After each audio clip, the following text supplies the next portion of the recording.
नमस्कार, सुन्नुस् आजको समाचार। शिक्षक महासंघको 9 बुँदे प्रस्ताव बुधबार टुङ्ग्याउने सहमति। काठमाडौँमा वैशाख 16 गते 28 दिनदेखि आन्दोलनरत शिक्षक महासंघ र सरकार बीचको वार्ता बिना निष्कर्ष सकिएको छ। मंगलबार अबेर रातिसम्म सिंहदरबार स्थित शिक्षा मन्त्रालयमा भएको वार्ता सहमति बिनै टुङ्गिएको छ। शिक्षक महासंघले सरकार समक्ष 9 बुँदे प्रस्ताव पेश गरेको छ। उक्त प्रस्ताव मन्त्री परिषदबाट पास भएमा शिक्षक महासंघले आन्दोलनको शैली फिर्ने बताएको छ। हामी सहमतिको नजिक पुगेका छौं। भोलि बुधबार बिहान महासंघको बैठक बसेर आन्दोलनको मोडालिटी बारे निर्णय गर्छौं। महासंघ महासचिव तुला बहादुर थापाले भने, हाम्रा मागहरू 9 बुँदेमा पेश गरेका छौं। वार्ता भोलि बुधबार टुङ्गो लाग्छ। उनका अनुसार कक्षा 12 को परीक्षा तोकिएकै समयमा हुनेछ। लामो समय सार्वजनिक शिक्षा प्रभावित भएपछि सरकारले माग गरे सम्बोधनका लागि केही तदारुकता देखाए पनि शिक्षकको उडानका कारण सहमति हुन सकेको छैन। यसअघि निवर्तमान शिक्षा मन्त्री विद्या भट्टराईले यिनी विषयमा समावेश गरेका 7 बुँदे तयार गरेकी थिइन्, जसको लागि सरकारको 8 अर्ब खर्च भएको थियो। यी हुन् शिक्षकको मन्त्री परिषदबाट खोजेका निर्णयहरू यस प्रकार रहेका छन्।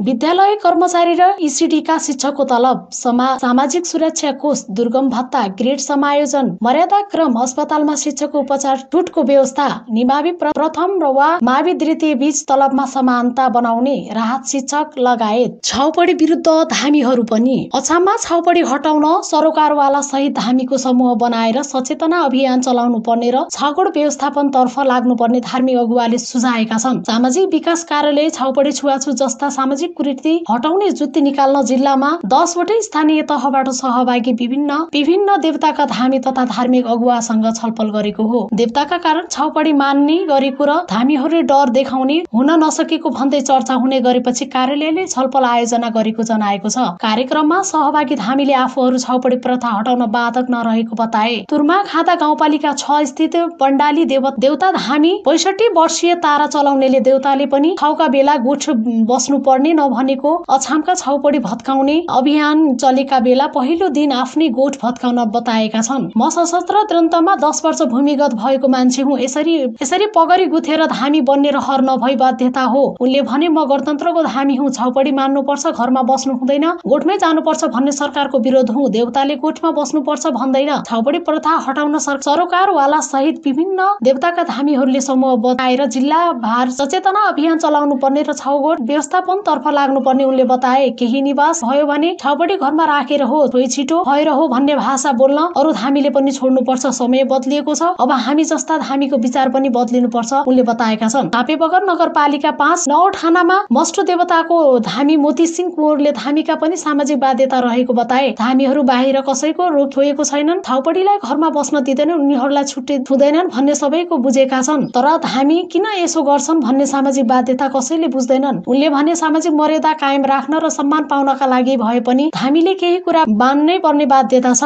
पहिले ज्वरो झाडापखालादेखि जटिल रोग लाग्ने हेराउन आउने गरेमा अहिले कम हुँदै गएको छ उनले बताएका छन्। हामीले पनि बिरामी भएकालाई अस्पताल लैजानुपर्छ भन्ने गरेका छौं।